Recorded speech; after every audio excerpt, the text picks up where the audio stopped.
Hey, it's Jay, and it's time for me to review my third favorite film of all time, Disney's Fantasia. I'm super excited to talk about this one, so let's get into the plot. So I'm going to be doing this a little bit differently from my past reviews. Since this film is broken up into segments, I'm going to be doing mini reviews of each segment, and then one big review at the end for the whole film. So let's start things off. We're first introduced to our narrator, Deems Taylor, and our conductor for the evening, Leopold Tchaikovsky, and we're also introduced to the orchestra that's going to be playing the music for us. The film starts off with the Toccata and Fugue in D minor by Johann Sebastian Bach.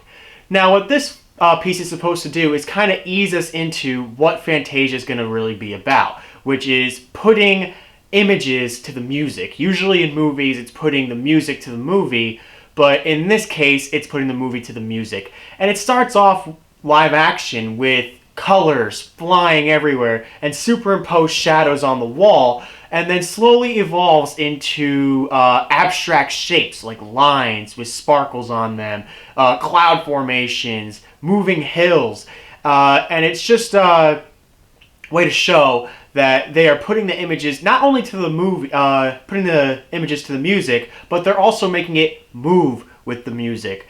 Any movie could just have, music with it, but this one actually puts it to the beat.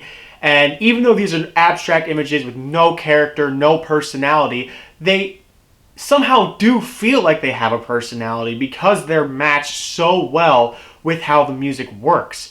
And this is what we would be seeing in our head. That's how he describes it. This is maybe some things you'd be seeing in your head if you were blindfolded listening to this music. These are the images that would flow through your mind, like lines dancing down a path, or giant mounds as they crest over the hill. Things like that. Beautiful imagery that really lends itself to the music that's being played. And the Toccata and Fugue is a great piece. I'm going to be linking all the music you're going to hear in Fantasia in the description below, so you guys can hear it and see if you guys can, see these images in your mind as you listen to these pieces. So I think that'll be a lot of fun. But as we end that segment, we then move on to the first segment with actual animation and characters, the Nutcracker Suite by, of course, Pyotr, Ilyich, Tchaikovsky. We all know the Nutcracker Suite. It uses 5 pieces from the suite. So let's get into that right now. So we start the segment off with the Dance of the Sugar Plum Fairies. And this involves fairies waking up and placing the morning dew on every piece of greenery, the grass, the flowers, the spider webs. As we've all experienced coming out in the morning and the grass is wet. It's these fairies doing that causes that. We then move on to a patch of mushrooms, and they spring up and are awoken to perform the Chinese dance. The mushrooms are in coolies and long robes to, kind of symbolize Chinese dancers. We then move on to the Dance of the Flutes, where a bunch of flowers are dancing along the river and are spinning to the waltz of the flutes. We then go under the water where the flowers were for a bunch of fish to perform the Arabian dance, and it's a very elegant piece. We then move on to the Russian dance. We have a bunch of thistles come to life doing high kicks and everything for the Russian dance, as well as dancing with their ladies. And this brings us to the final segment, the Waltz of the Flowers, where fall has come and the leaves are falling off the trees. And if you look very subtly, the leaves kind of have the shape of a human being, that they have like a head of a human being. Really subtle, but you really have to pay attention to it. And then the ice fairies come and they turn everything into winter, thus coming full circle through the seasons. I love this portion of the movie because not only does it show the transition from summer to fall to winter, but there's just so much personality here in each of the groups we encounter. We have from the fairies putting the dew on everything to, which, remember, all this is to the beat of the Nutcracker Suite as well. So, again, I'll be linking the music in the description. But they're putting the dew on to the beat, flying across the screen in the, the swells of the music. And, the mushrooms and the Russian flowers are so high and energetic to match the tone of the music that they're, going with. And the Arabian dance is just so smooth and elegant with a very, very I guess you could call it like a, what word would I use to describe it? Very elegant fish.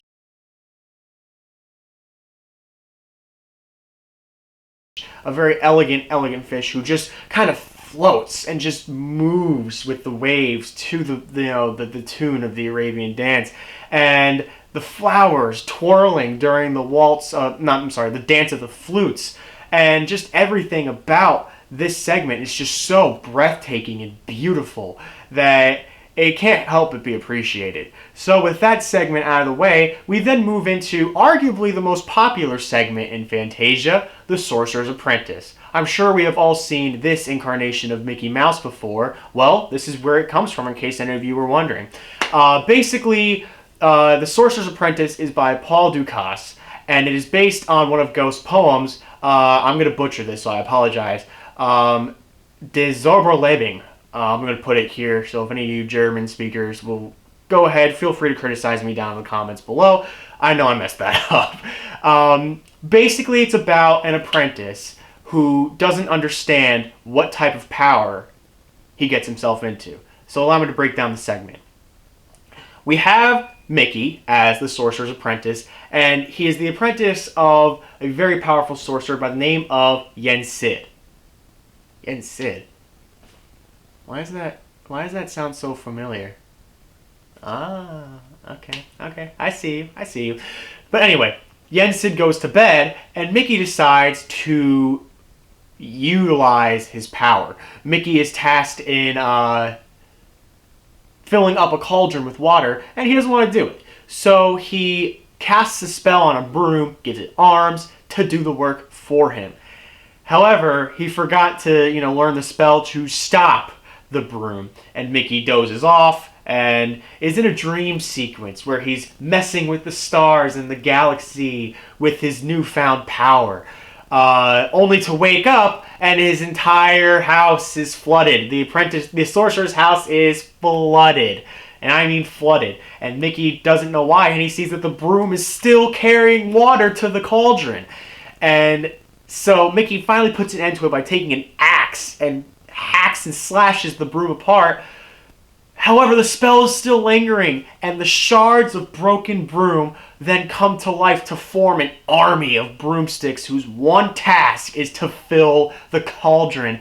So now the whole house is not just flooded, it's underwater at this point, and Mickey's desperately trying to find the spell to stop all this while being sucked up into whirlpools and barely being able to hold his breath. Finally, after Yensid, who I guess is the world's heaviest sleeper, wakes up and parts the sea in his house and stops the broom, stops the whole situation, and of course punishes Mickey for his ignorance at what he just caused.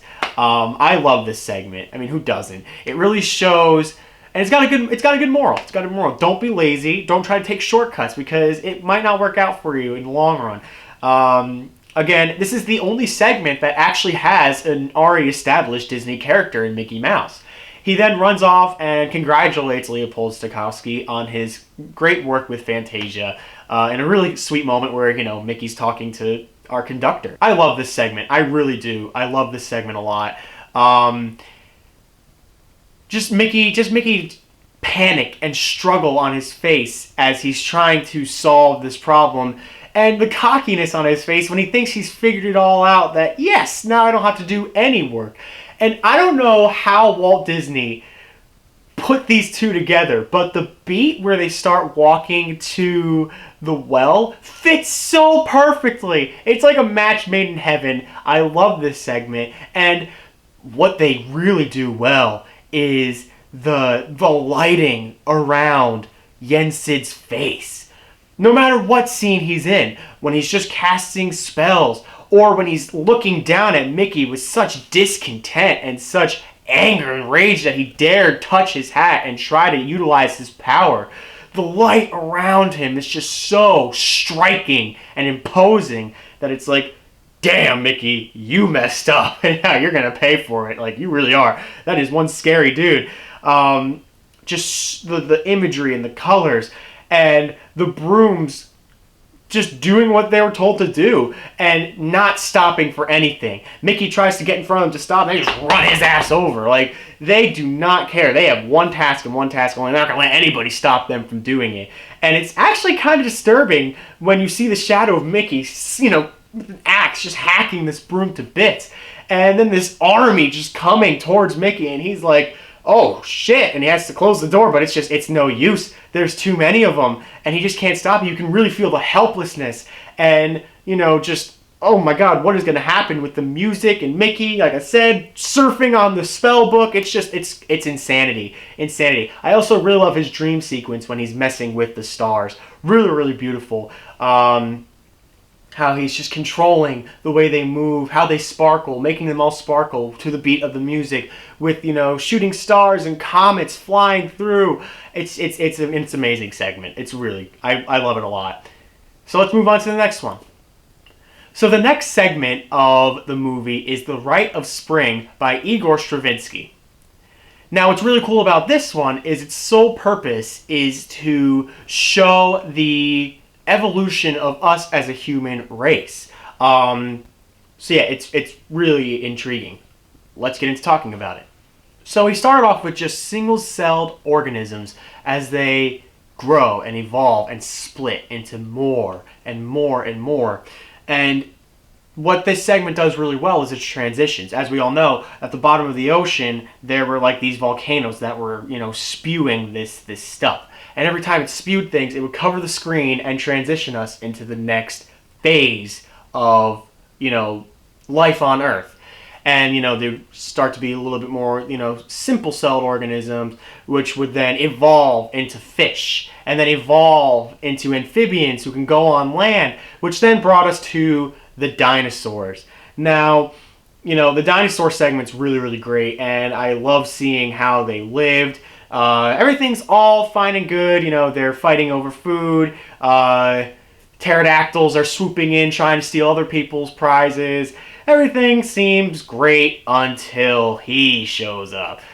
The mighty, carnivorous Tyrannosaurus Rex, the worst predator in history. And he starts to try to find a meal, and unfortunately for a poor Stegosaurus, he's the victim because he's just too big and too slow to outrun the T-Rex. He puts up a good fight, but it just doesn't work out that way. We then transitioned to the extinction of the dinosaurs in what can only be described as a drought. And it's a very painful scene, seeing these dinosaurs suffer and just wanting to find water. And they are eventually wiped out. And then we have the usage of tectonic plates and earthquakes to show how land is erupting through the bottom, you know, through the floor. And the extinction of the dinosaurs, we have now come to that. I forgot to mention that before the single-celled organisms, we had what Earth was, just this big pile of molten lava, and which then formed steam, which then caused water to, you know, arrive on Earth, which cooled the magma to create land.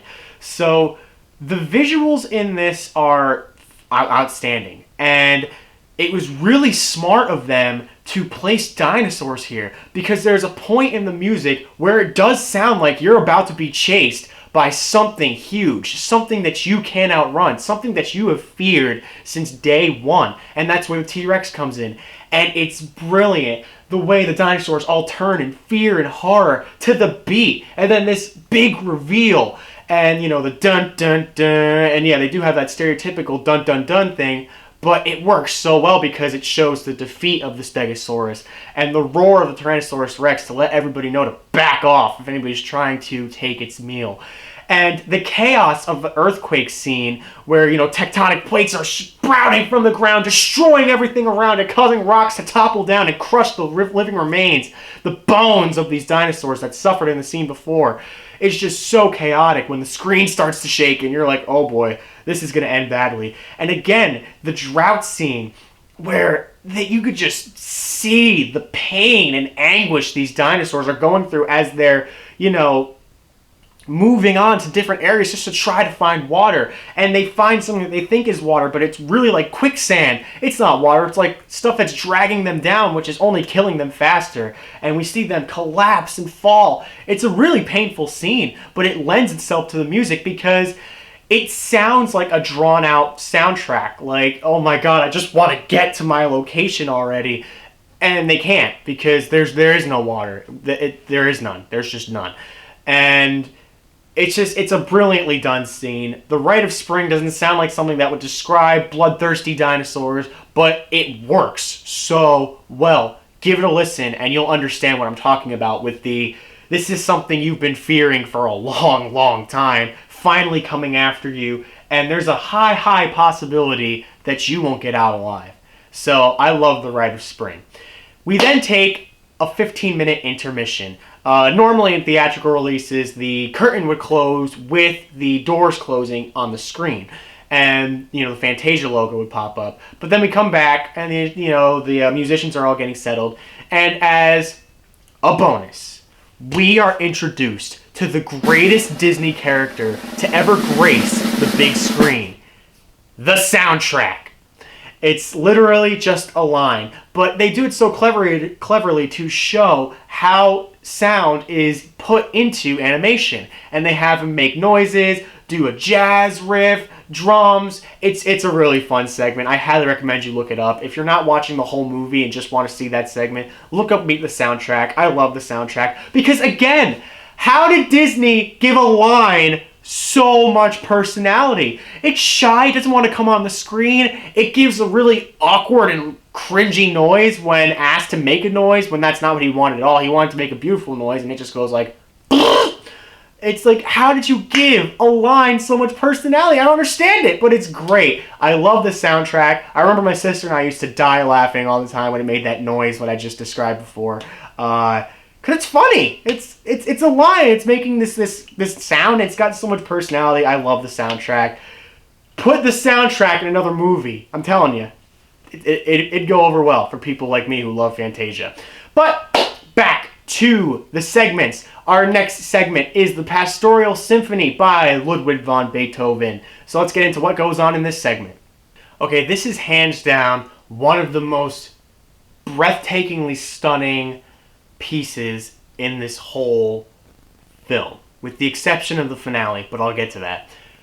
The reason why I'm saying that is because every character in this segment is so beautifully designed, so colorful, so sleek in how they're drawn. It's breathtaking, and the music really fits. It's pretty much focusing on the land of the gods and the mythical. We have unicorns, Pegasus, cherubs, centaurs, gods like Bacchus, the god of wine. And everyone's just having a great time. We go from Pegasus teaching their children to fly to cherubs and helping out centaurs and centaurettes mate and find, that, special someone in their lives. And it's so fun. And then we go to Bacchus, the god of wine. We have what every Disney film needs: alcoholism. And it's a fun party until Zeus decides to come and ruin everything, and he gets these lightning bolt things and just starts throwing it down, causing a massive storm and ruining everybody's day pretty much. However, he gets bored and they all go to bed getting blanketed by more gods and more beautiful imagery.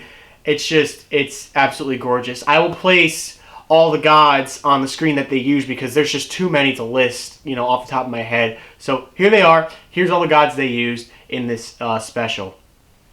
Now, I know I keep mentioning character, but there's so much character here. From, the Pegasus teaching their kids how to fly, and one just can't get it right. The rest are all prospering, and one just can't get off the ground, literally, and just finally learns how to do it with the help from its mom. And, just the centaurettes all getting prettied up, using the landscape around them, using flowers, doves for whatever reason. Could you imagine being that one dove that just has to sit there on this girl's head? Like, yeah, can we speed this up a little bit? Like, I'm getting really tired here. My arm is wearing out, and I need to fly You know what I'm saying? I need to fly, so could we, like, speed this romance up, please? And it's really sweet how they also see two centaurs who just haven't found anybody yet. The cherubs then use their flutes to coax each other into each other's line of sight, and they finally find that right person. We actually see them again after Zeus's attack. He escorts her under a tree for comfort, safety and shelter from the rain and the storm. And when Zeus shows up, it's intimidating how big and how you just see it on his face. He's ready to cause all these people trouble. He's ready to ruin their day. And just how, unsympathetically throws these lightning bolts down, knowing fully well he could kill somebody, and he just doesn't care. It's Zeus. He's just doing all this stuff, and it's matching with the intensity of the film and the music and the piece the art that's going on right now. And Bacchus is so much fun because, he's the god of wine, so naturally he's buzzed throughout the whole segment. And even when Zeus is, striking him down with lightning, he ends up, getting washed away with wine, and he's drunk out of his ass. And it's so funny. I love that segment. Bacchus and Wacchus, I think that's Jockus. Jockus is his donkey's name. A perfect comedic duo. And the thing with them is they're two very ugly characters. And they somehow fit in this world of beautifully designed and sleek and just gorgeous creatures and mythical beings all over the place. So they somehow fit, even though they're tonally completely different from everybody else. But the Pastoral Symphony, love it. Gorgeous animation. Good on you, Disney. This brings us to the second to last segment, The Dance of the Hours by Ponchielli. This involves ostriches, hippos, elephants, and crocodiles doing one massive ballet together. We start off with the ostriches, and we have this one star ostrich with its background dancers, I should say, who are constantly trying to upstage the star and stealing all her food. And this transitions to them awakening a hippo. And the same thing. The hippos come out and do a beautiful dance as well, only to be ambushed by a group of elephants who then somehow get blown away. I don't know how the heck that works. And the main focus is on this one hippopotamus who is asleep, and we see the clock start to strike, and we see these shadowy figures as they reveal themselves to be crocodiles. And I guess their main goal is to come and just woo these hippopotamuses and elephants and ostriches. Soon the chaos erupts and every party is in the thing. Crocodiles trying to sweep up elephants and hippos, crashing through the pillars, just destroying the set around them. It's a really chaotic and hectic scene that's tough to follow what's going on, but I love it. And it fits the music so well. The scene literally just ends with the doors of the garden they're in just crash and just falling on themselves when nobody's been around them. That's how hectic and chaotic the scene is. Because they're all trying to, crocodiles are trying to steal elephants and then somehow pulling ostrich tail or ostrich feet from behind the pillar that an elephant just was, and they're running back and forth and, faking each other out. It's absolutely hectic. They should put the Benny Hill theme over this one too. I'm sure someone could make a joke about that. But yeah, the Dance of the Hours, not my favorite, but it's still wacky enough to be in Fantasia and still fit the tone of everything else that we've had. But now, we come to the finale. The smartest, most genius thing about this film is the climax, the ending. Night on Bald Mountain juxtaposed with Ave Maria. Night on Bald Mountain, of course, by Modest Mussorgsky, and Ave Maria by Franz Schubert. Now, why is this so clever? Well, Night on Bald Mountain is usually interpreted as the meeting place for Satan, and Ave Maria is a very sacred piece of music. You see where I'm getting at? Night on Bald Mountain is one of the most horrifying sequences I've ever seen in my entire life. We used to not be able to watch it because we'd all be so scared of it when we were kids, my sister and I. We wouldn't be able to watch it because it's just so creepy. We have Chernobog, who is, in turn, the devil. and he awakens one night, and he comes out of the mountain. The way he comes out of the mountain is so bone chilling. Imagine just seeing a mountaintop, and then this winged horned devil comes out of nowhere and brings the dead, because there's a graveyard there, brings the dead of people who were hanged or killed or just died, brings them back to life, turns beautiful, seductive, fiery women and crushes them and turns them into these horned and hooved, disgusting abominations, only to crush them and kill them again. So he's basically bringing them back to life just to toy with them and take their lives back from them and take them away and play with these fiery demons and goat creatures and pig creatures, these disgusting, horrific, scary images. This is horrifying for children. For children. Yep, this is horrifying for a child. Look at all these like horse people with only glowing parts of their eyes and just a caped cloak of darkness. It's really scary stuff. It's just once it seems like, you know, evil's taking over, church bells start to ring, and a heavenly light shines down on Chernobog, and he can't take it. None of his minions can take it. They're all shied away by the holy light. And Ave Maria starts to play with people holding lanterns, walking on a lakeside, up through the forest with a beautiful lake reflected in the foreground. And it is such a gorgeous piece. And Ave Maria is the only piece in the film to actually have lyrics. Everything else has just been instrumental. But this piece, juxtaposed with Night on Bald Mountain, is such a smart choice and a great way to end Fantasia.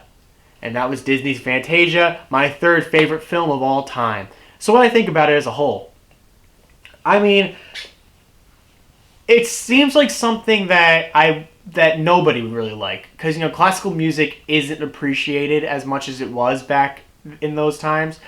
So a lot of people, when I tell them that Fantasia is my favorite Disney film, they're like, "What's Fantasia?" They don't know what I'm talking about, or they do know what I'm talking about, but they're like, I don't remember, like, you know, being into that one, or I don't really like classical music, so I stayed away from that one. Understandable, but I think you should still give it a try, because what makes Fantasia isn't the classical music.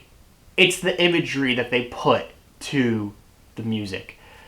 They match the tones and the beats and the rhythm and everything to the songs. Sure, they could just animate a scene and play a classical piece over it, but Disney went above and beyond and matched the beats, matched the pointing to certain parts of the music, and that's what's great about it. It's not just animation slapped over some tunes. This is art. This is how they envisioned it. They envisioned it as, let's put images to the music. And they did that, and they matched it perfectly. They have amazing cues, and how they interpreted certain swells in the music, certain crescendos, and just amazing stuff. And if you're a fan of Disney animation, you're not going to be disappointed here. My three favorites are obviously Night on Bald Mountain, the Pastoral Symphony, and the Rite of Spring. I love those. And of course, Sorcerer's Apprentice is a big one up there. So, and of course the soundtrack, a lot of fun with that too. A lot of people are probably wondering if I'm ever going to review Fantasia 2000. I don't know. I didn't really like Fantasia 2000 that much. I thought it was a big disappointment compared to the majesty that is Fantasia.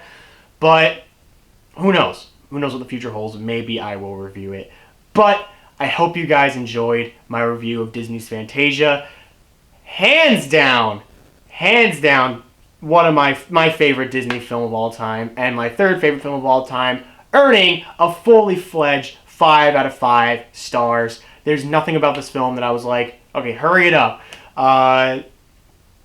It all fit, it all worked, and as a classical music fan like myself, it was really a treat. A treat to see. I appreciate it even when I was a kid. That's how you know that it's a good movie. When even a little kid can sit through 2 hours of classical music, because I agree, sometimes classical music can get a little, draining. they're oftentimes very long pieces, but if a little kid like me can sit through it and enjoy it, you'll be fine. Make sure you guys stay tuned next week where I review the most polarizing film of 2019, Joker. It's sure to be fun because I have a lot to say about that film. Yeah, stay tuned. Make sure you guys like, comment, subscribe, share with your friends, get this going. Yeah, that's all I have to say about that. And that's a wrap, everybody.